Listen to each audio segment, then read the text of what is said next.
আমাদের আসার কথা ছিল মাগরিবের সময়। তবে আপনারা সকলেই অবগত আছেন ঢাকা শহরের জ্যাম কেমন হয়।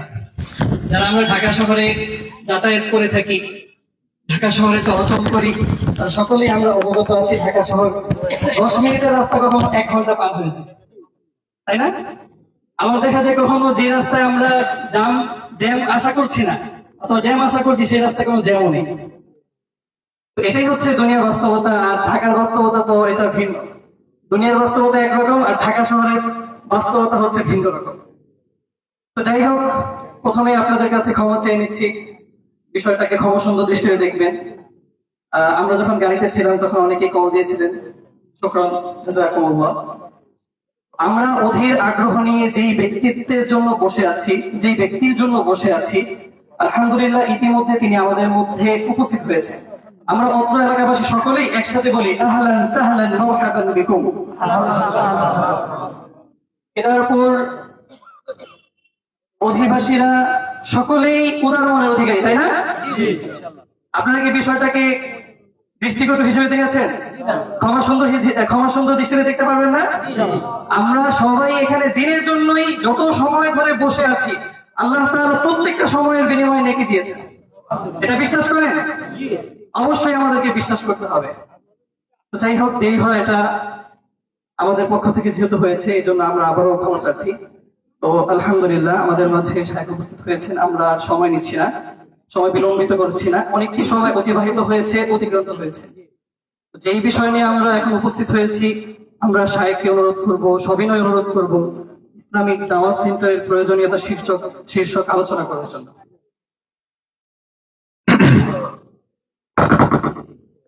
السلام عليكم ورحمة الله وبركاته. وعليكم السلام ورحمة الله وبركاته. الحمد لله نحمده ونستعينه ونستغفره ونعوذ بالله من شرور أنفسنا وسيئات أعمالنا. من يهده الله فلا مضل له ومن يضلل فلا هادي له. وأشهد أن لا إله إلا الله وحده لا شريك له. وأشهد أن محمدًا عبد الله ورسوله. يا أيها الذين آمنوا اتقوا الله حق تقاته ولا تموتن إلا وأنتم مسلمون.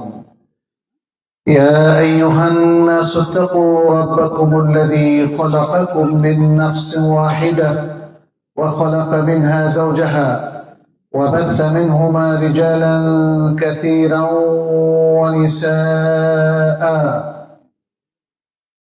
واتقوا الله الذي تساءلون به والأرحام إن الله كان عليكم رقيبا. يا أيها الذين آمنوا اتقوا الله وقولوا قولا سديدا يصلح لكم أعمالكم ويغفر لكم ذنوبكم. ومن يطع الله ورسوله فقد فاز فوزا عظيما.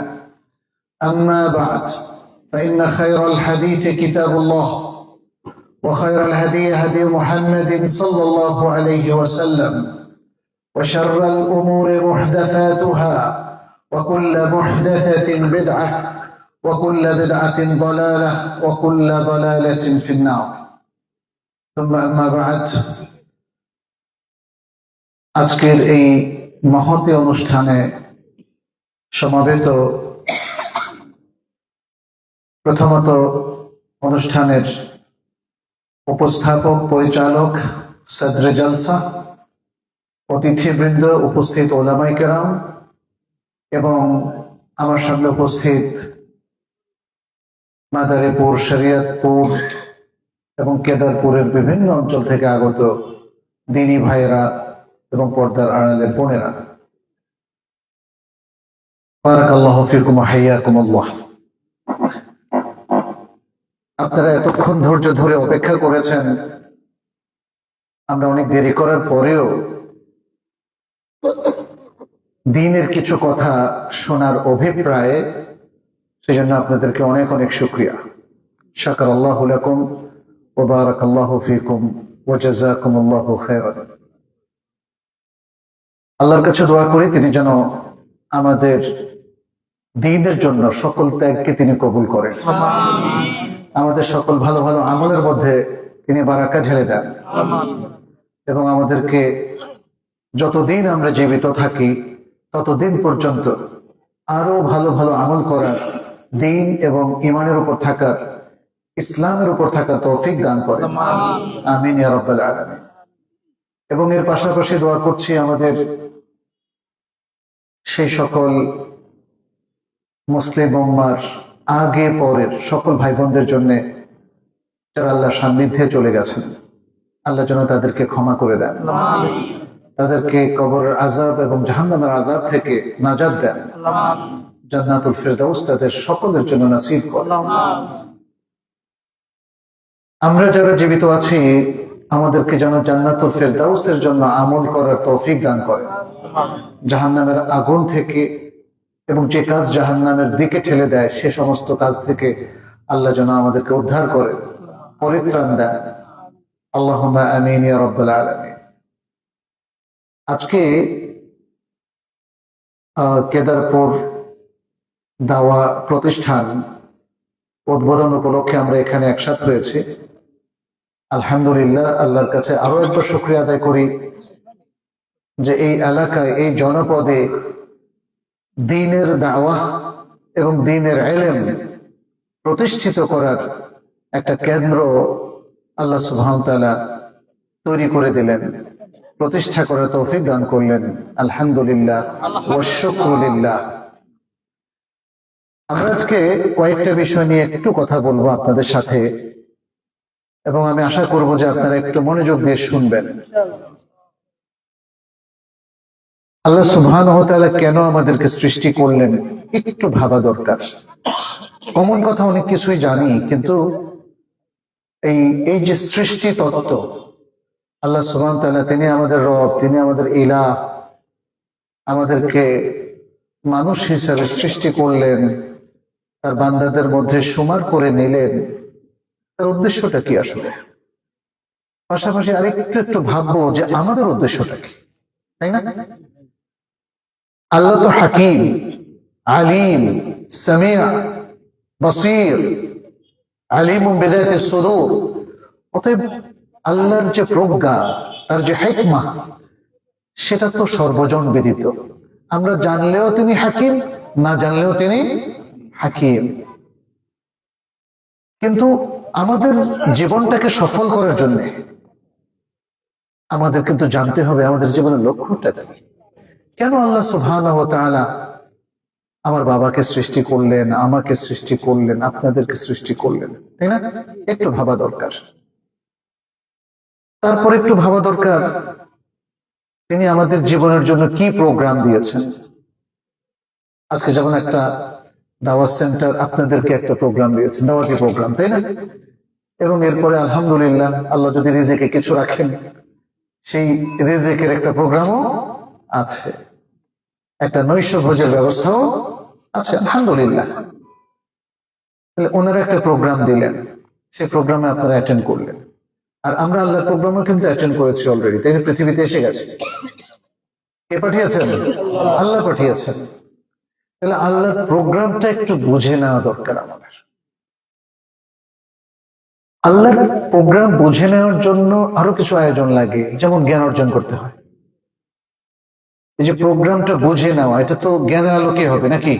নাকি যে যেমন ভাবে সেটাই আল্লাহর প্রোগ্রাম? না, আল্লাহর প্রোগ্রামটা আমাদেরকে ঘিরে, আমরা যারা পুরুষ, নারী, আমাদের সন্তান আছে, পরিবার আছে, এই সমাজের মধ্যে কত মানুষ আছে, তাহলে আমাদের সবাইকে নিয়ে আল্লাহ তাআলা কি প্রোগ্রামটা দিলেন সেটা জানা দরকার। জানলেই বুঝতে পারবো। আর জানাটার নাম হলো ইলম। তাহলে ইলম নিয়ে কিছু কথা বলবো আপনার। আমি জানলাম, কিন্তু আমার পাশের লোকরা জানলো না, তাদেরকে জানানো দরকার না? এই জানানো দরকারটাকে কি বলে জানেন? বলেন তো? দাওয়া। আর কিছু না। আমাদের দেশে না দাওয়াত খায়, সেটা তো আলাদা, কিন্তু আসল দাওয়া হচ্ছে অন্যদেরকে জানানো। আমি যখন নিজে জানলাম, অন্যদেরকেও জানাবো। যেমন ধরেন, আপনাদের এলাকার লোক, শরীয়তপুরের অনেক লোক ইটালিতে থাকে, সত্যি কিনা বলেন? একজন যাওয়ার পর আরেকজনকে নিয়ে যায়, এভাবেই তো গেছে বেশি। দাওয়াটা এরকমই, আমি জানার পরে আপনাকে জানাবো। কারণ আমি একা জান্নাত পেলে কি চলবে? আমার ভাই বেড়াদার, আমার পিতা মাতা, আত্মীয় স্বজন সবাইকে তো জান্নাতে নেওয়ার একটা প্রোগ্রাম করতে হবে। শুধু ইটালি নিলে তো আর জান্নাত নিশ্চিত হবে না, নাকি? তাহলে আমাদের আসলে নিশ্চিত করতে হবে জান্নাত। ফলে যেই কাজ করলে, যেই প্রোগ্রামে অ্যাটেন্ড করলে এবং যেভাবে জীবন চালালে আমি জান্নাত পাবো, সে একই পদ্ধতিতে আমি চাইবো যে আমার স্ত্রী, আমার সন্তান, আমার বাবা মা, আমার চাচা চাচি, আত্মীয় স্বজন সবাই যেন জান্নাত পায়। পাশাপাশি আরেকটা জিনিস আমাদেরকে নিশ্চিত করতে হবে, সেটা হচ্ছে জাহান্নাম থেকে মুক্তি। জাহান্নাম থেকে মুক্তি, কারণ জাহান্নাম তো অনেক কষ্টের। পৃথিবীর আগুন দেখেন না, কেউ সহ্য করতে পারে? পারে না। জাহান্নাম থেকে মুক্তি এটা আমাদের সবচেয়ে ইম্পর্টেন্ট, 1 নম্বর ইম্পর্টেন্ট। এমনকি জান্নাতেরও আগে আগে আমাকে নিশ্চিত করতে হবে আমি জাহান্নাম থেকে মুক্তি পেলাম, তারপর না জান্নাত। যে জাহান্নামে গেল সেখানে বসে কি আর জান্নাত পাবে? পাবে না। এই জন্যে আল্লাহ সুবহানাহু ওয়া তাআলা কোরআনে বলেছেন, ফামান যুহযিহা আনিন নারি ওয়া উদখিলাল জান্নাতা ফাকাদ ফাজ। যে জাহান্নাম থেকে মুক্তি পেল, তারপরে জান্নাতের কথা হলো, জান্নাতে তারপর তাকে প্রবেশ করানো হলো, তাহলে সে সফল হলো। আর আল্লাহ সুবহানাহু ওয়া তাআলা তো এটাও বলেছেন মুমিনদেরকে, ইয়া আইয়ুহাল্লাযীনা আমানু কু আনফুসাকুম ওয়া আহলিকুম নারা। হে ইমানদার লোকেরা, তোমরা নিজেদেরকে, দেখেন আগে কিন্তু নিজেদেরকে এবং পরিবার পরিজনকে জাহান্নামের আগুন থেকে বাঁচাও। আগে বলেন এই পরিবার পরিজনকে, তারপর নিজেকে না। মানুষ সবসময় শুরু করবে নিজেকে দিয়ে। তাহলে ঈমান শিখতে হবে আগে নিজে, ইলম শিখতে হবে আগে নিজে, তারপর একজনকে শেখাবে। নিজে না শিখলে তো প্রস্তুতি আসবে না। তাহলে জাহান্নাম থেকে মুক্তির জন্য আগে নিজের ব্যবস্থা করতে হবে, তারপরে পরিবার, তারপরে অন্য মানুষের। এই যে প্রক্রিয়াটা, এটা কি বলা হয়? দাওয়া। এটা কি বলা হয়? দাওয়া। যাই হোক, আমরা তাহলে একটু শুরু থেকে আসি। আমরা বলছিলাম যে আমাদের সৃষ্টির উদ্দেশ্যটা কি, কেন আল্লাহ সুবহানাহু ওয়া তাআলা আমাদেরকে সৃষ্টি করলেন। আল্লাহ সুবহানাহু ওয়া তাআলা কিন্তু কোরআনের বহু জায়গাতে বর্ণনাগুলো দিয়েছেন। দুর্ভাগ্য, আমাদের অনেকেই কোরআন ঠিক মতো পড়তে পারে না, অর্থ তো বোঝা অনেক দূরের কথা। যারা পড়তে পারে তাদের মধ্যে অনেকে কিন্তু কোরআনের অর্থ বুঝে না। এটা আমাদেরকে করতে হবে, কোরআনও পড়বো ভালো মতো, শুদ্ধ মতো, কোরআনের অর্থটাও বুঝবো। আল্লাহ সুবহানাহু ওয়া তাআলা সবচেয়ে বড় যে উদ্দেশ্যের কথা বললেন, সেটা হচ্ছে ইবাদত। ওমা খালাকতুল জিন্না ওয়াল ইনসা ইল্লা লিয়াবুদুন।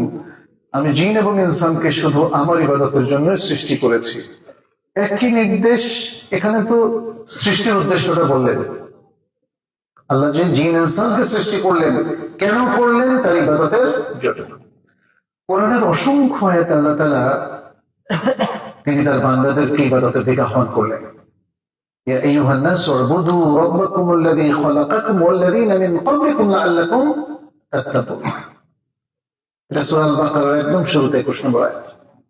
হে ইমানদার লোকেরা, না হে মানুষেরা, তোমরা তোমাদের সেই রবের ইবাদত করো যিনি তোমাদেরকে সৃষ্টি করেছেন এবং তোমাদের পূর্ববর্তীদেরকে সৃষ্টি করেছেন, যেন তোমরা মুত্তাকি হও। তাহলে নির্দেশটা কিসের এখানে? ইবাদতের।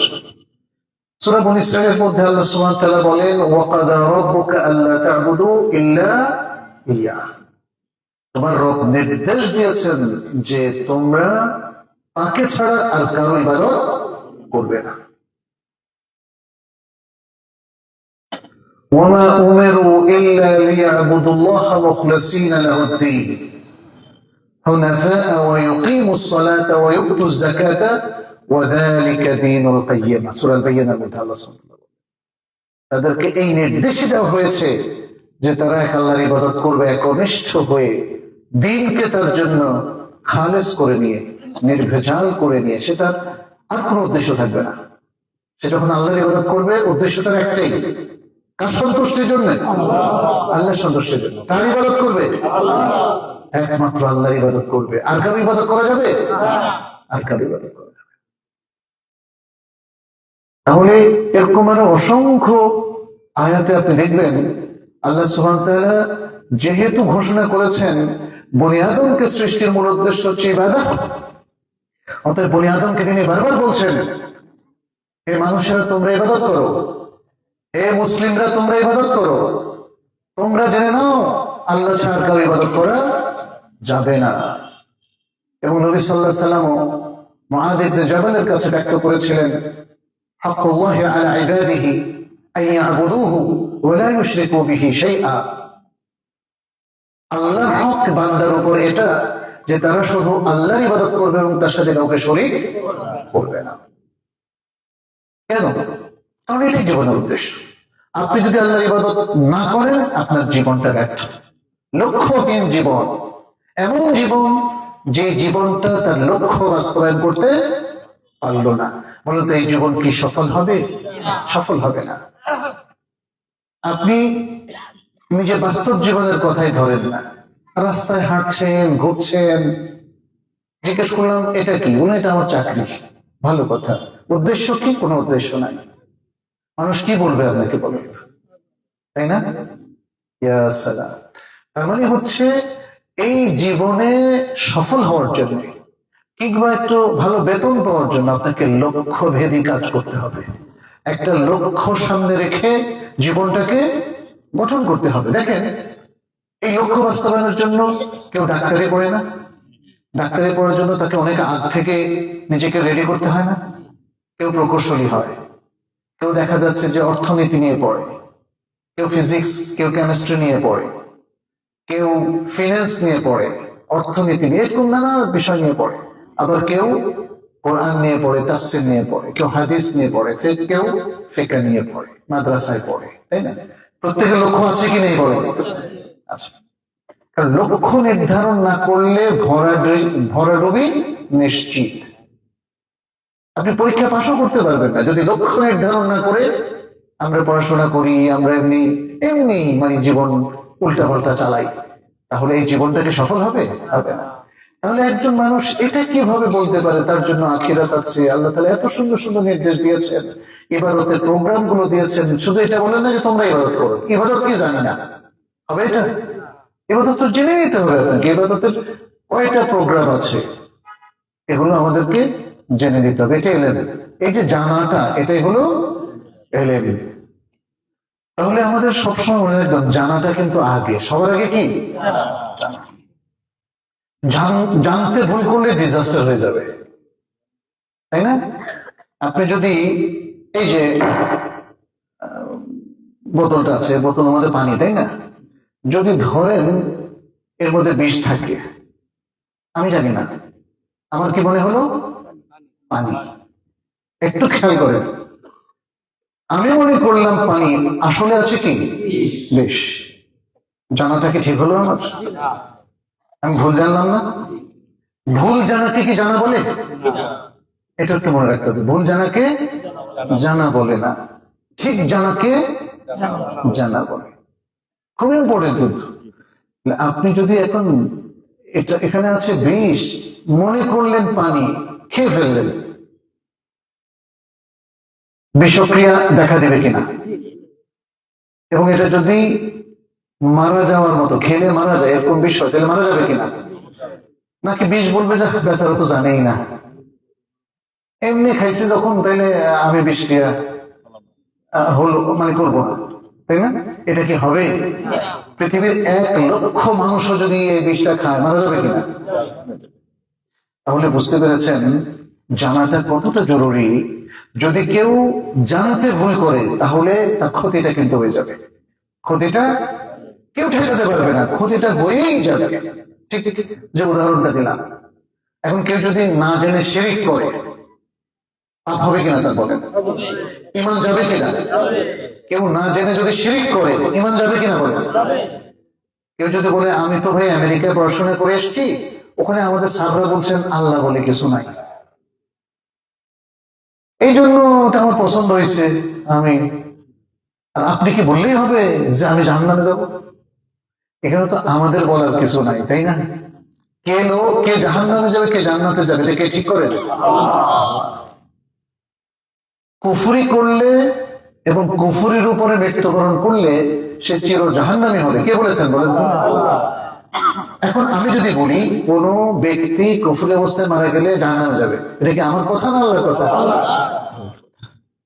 কারণ আমরা তো আল্লাহর কাছ থেকে জেনেই বলছি, অতএব এটা আমাদের কথা না। আমরা কাউকে জান্নাতে ঢোকানোরও কোনো অথরিটি রাখি না, আবার জাহান্নামে ঠেলে দেওয়ারও কোনো সামর্থ্য রাখি না। এই সব কিছু কার পক্ষ থেকে? আল্লাহর পক্ষ থেকে, প্রিয় ভাইরা। অতএব যদি জাহান্নামের পথে চলেন আর মনে করেন যে এটা জান্নাতের পথ, ঠিক এই যে এই বোতলটার মতো অবস্থা হবে, মনে করেছেন পানি আসলে বিষ, অতএব ঠিক এরকমই হবে। আপনি জাহান্নামের পথে চলার পরে যদি মনে মনে করেন যে ভাবেন যে না এই পথটা আমার কাছে ভালো পছন্দ হয়েছে, হ্যাঁ এটা ইবাদত, আপনি এভাবে ইবাদত করেন, অথচ যে শিরকের পথ হয়, তাহলে কি বাঁচার কোনো উপায় আছে? আল্লাহ সুবহানাহু ওয়া তাআলা কোরআনে একাধিকবার বলেছেন, ইন্নাল্লাহা লা ইয়াগফিরু আন ইউশরাকা বিহি ওয়া ইয়াগফিরু মা দুনা যালিকা লিমান ইয়াশা। সূরা আন-নিসা 48 নম্বর 116 নম্বর আয়াত।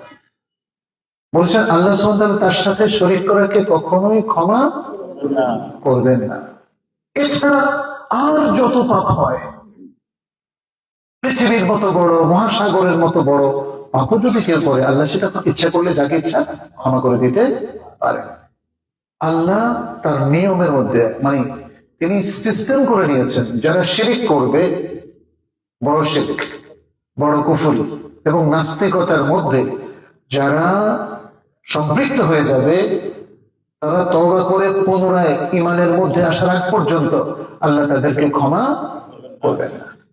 তাহলে তারা ঈমানের মধ্যে ফিরে আসার আগেই যদি মারা যায়, তাদের পরিণতি কি হবে?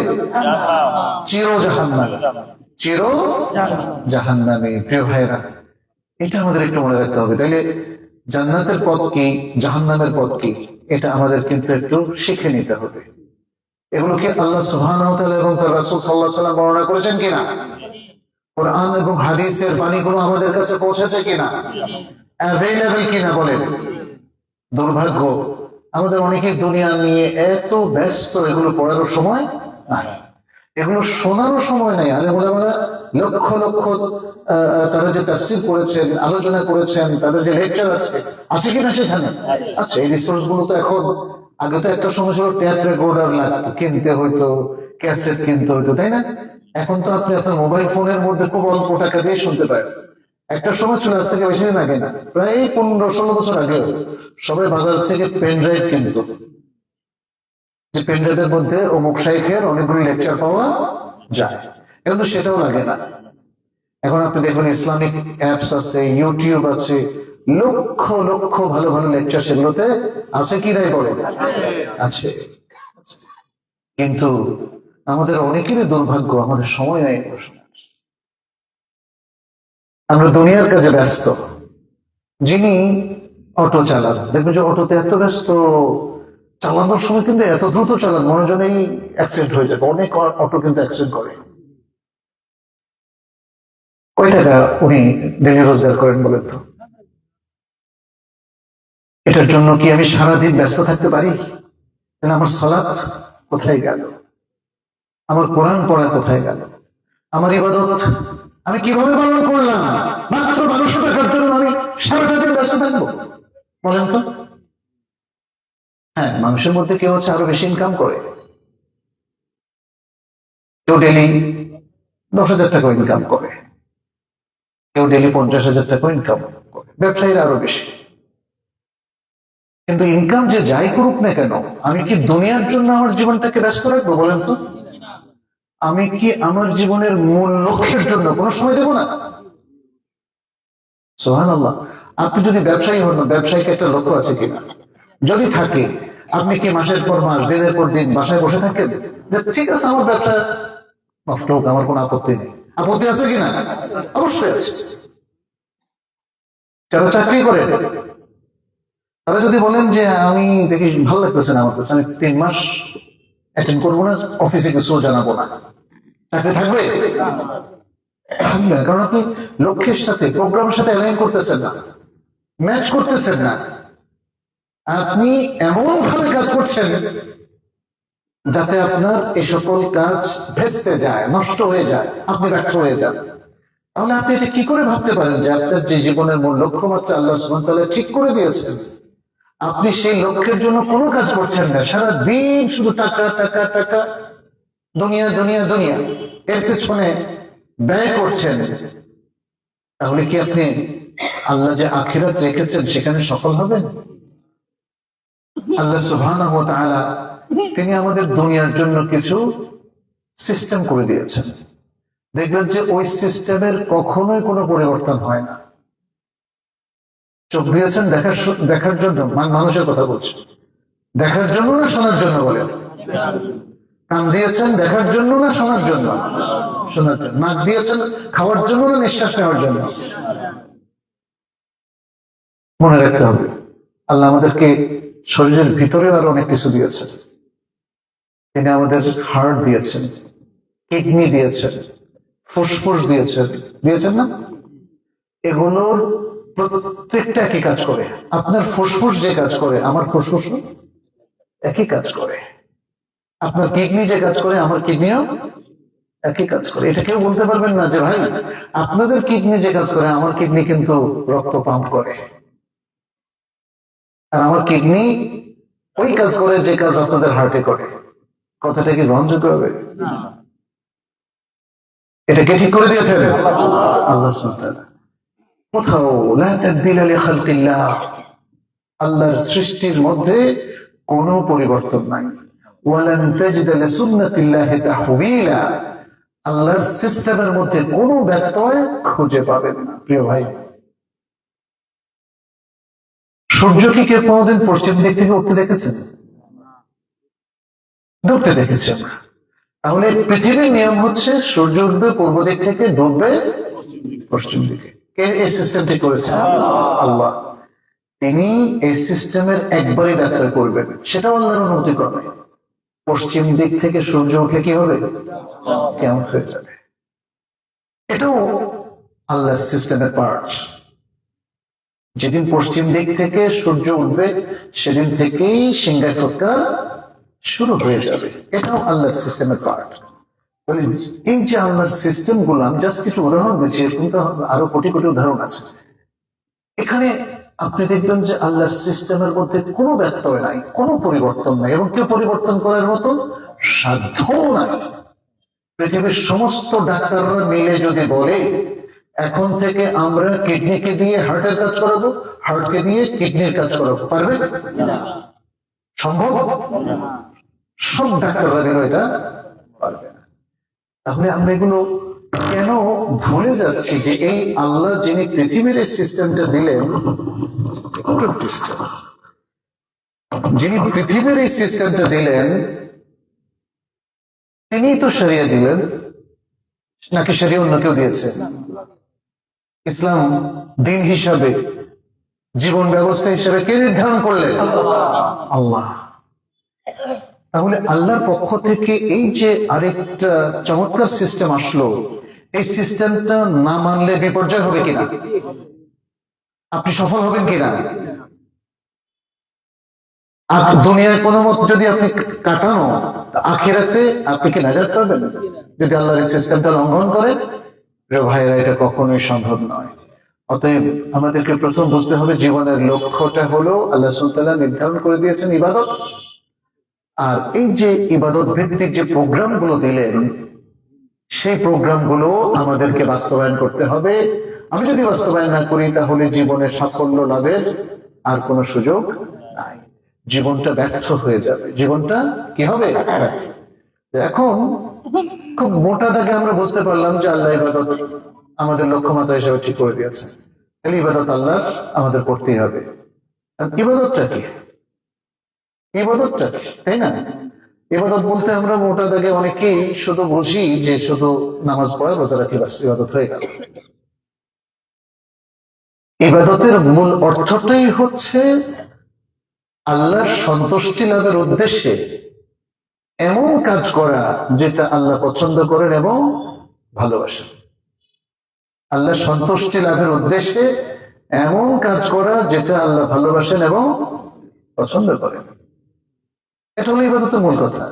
তাহলে আপনি একটু দেখেন তো, আপনারা সবাই একটু মনে মনে আজকে একটু চিন্তা করেন, আজকে এই 24 ঘন্টায় যে কাজগুলো আপনি করেছেন, এই সবগুলো কাজ কি আল্লাহকে সন্তুষ্ট করেছে?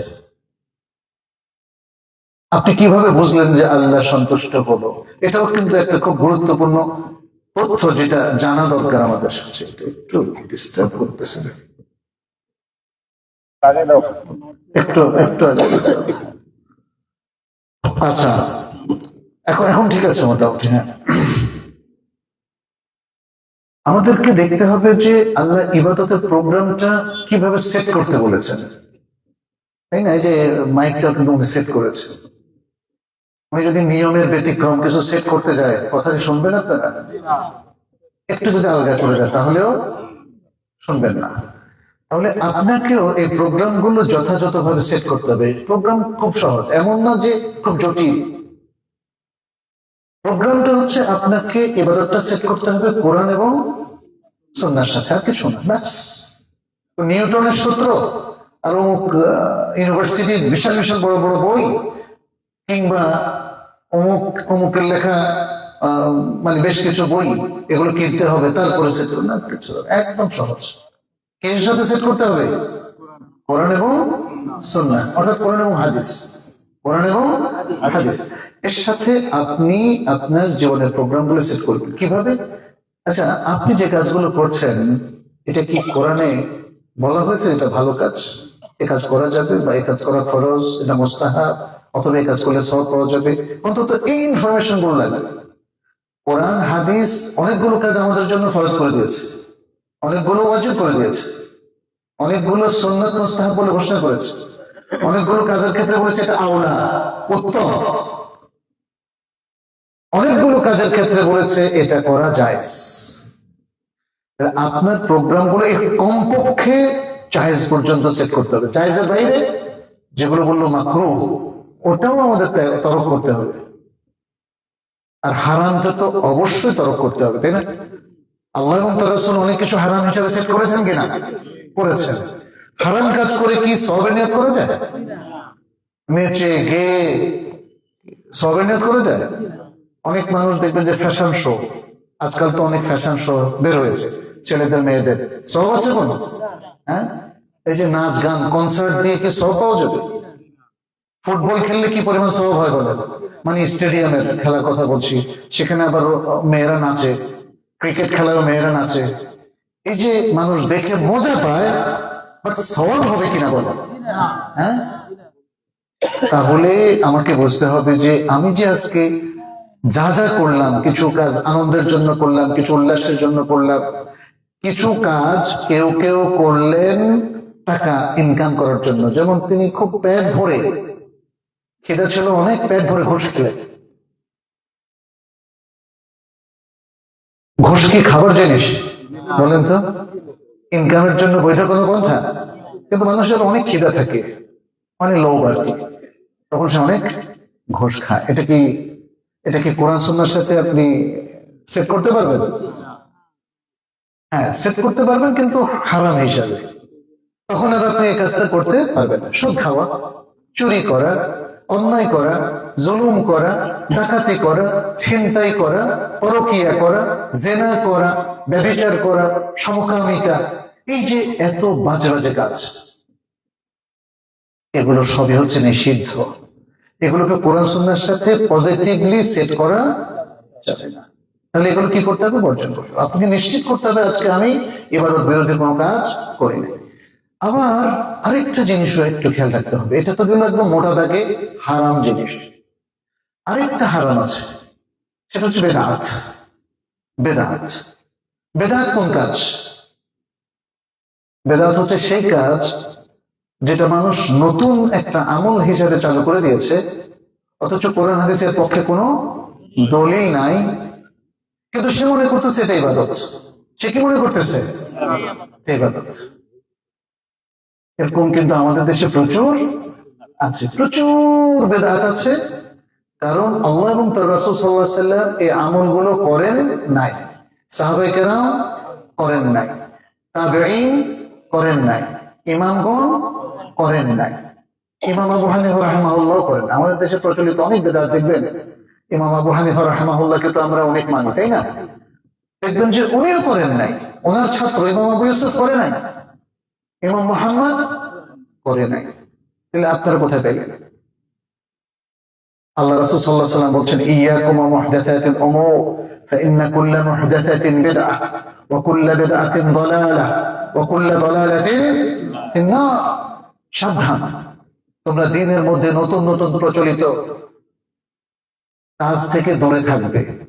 কারণ প্রত্যেক নতুন প্রচলিত কাজ এটা হলো বেদাত, প্রত্যেক বেদাত হলো বিভ্রান্তি, আর প্রত্যেক বিভ্রান্তি জাহান্নামের দিকে নিয়ে যায়। তাহলে এটাও মনে রাখতে হবে, আমি কি কোনো বেদাত করে ফেললাম কিনা। এই জন্য এই যে এলেমের কথা বারবার বললাম, প্রিয় ভাইরা, ইবাদত চিনে নিতে হবে। আপনাকে জেনে নিতে হবে যে ইবাদতটা আমি পালন করছি ওটা ঠিক আছে, ওটা অথেন্টিক, ওটা আল্লাহ এবং তার রাসূল সাল্লাল্লাহু আলাইহি ওয়াসাল্লাম আমাদের জন্য রেকমেন্ড করেছে।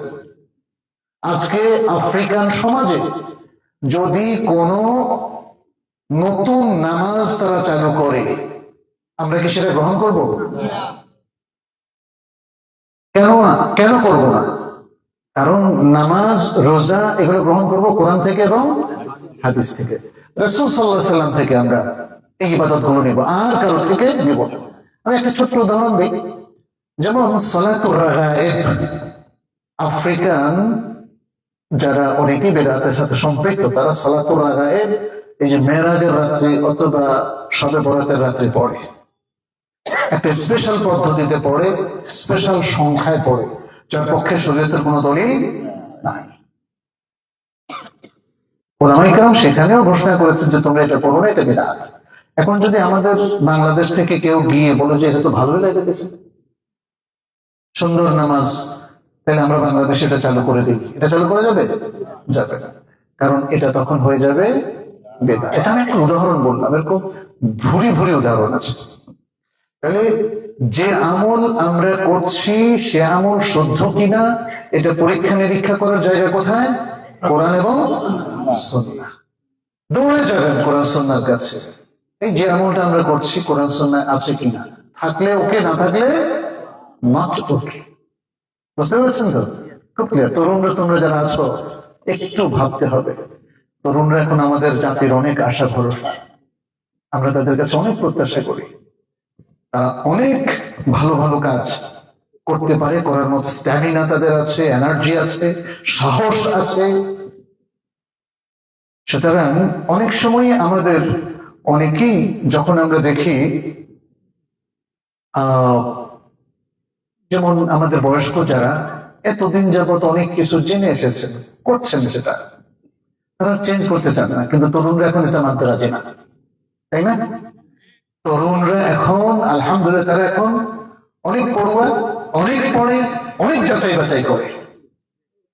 আর নবী সাল্লাল্লাহু আলাইহি সাল্লামের যারা এই তরুণ সহচর ছিলেন তাদের জীবনীটা একটু বলে দেখেন, সুবহানাল্লাহ।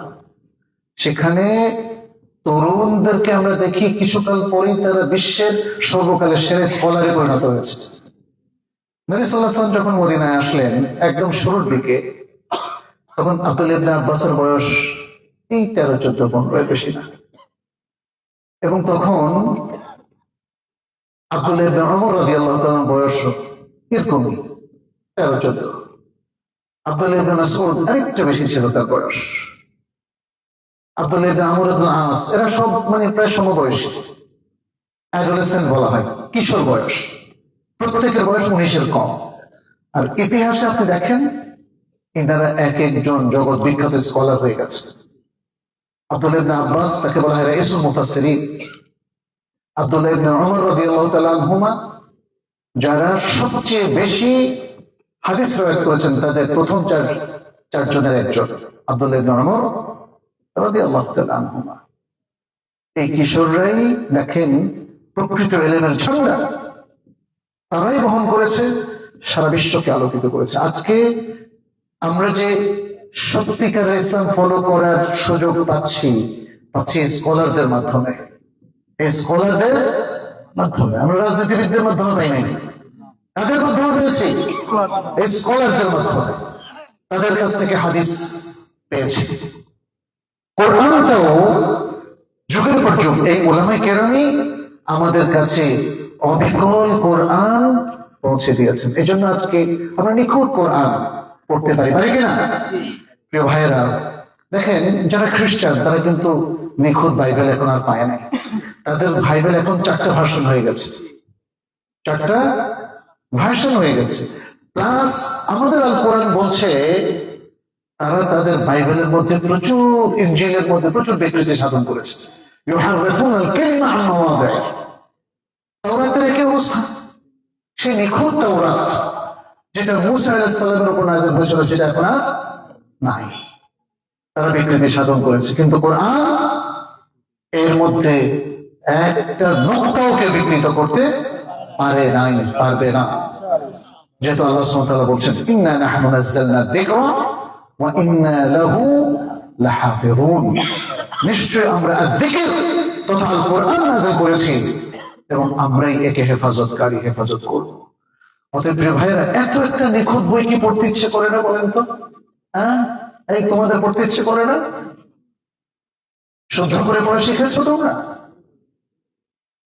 এটা শিখতে হবে। পৃথিবীতে একমাত্র নিখুঁত বই সেটি হলো আল কোরআন, যার মধ্যে কোনো বিকৃতি ছোঁয়া লাগেনি।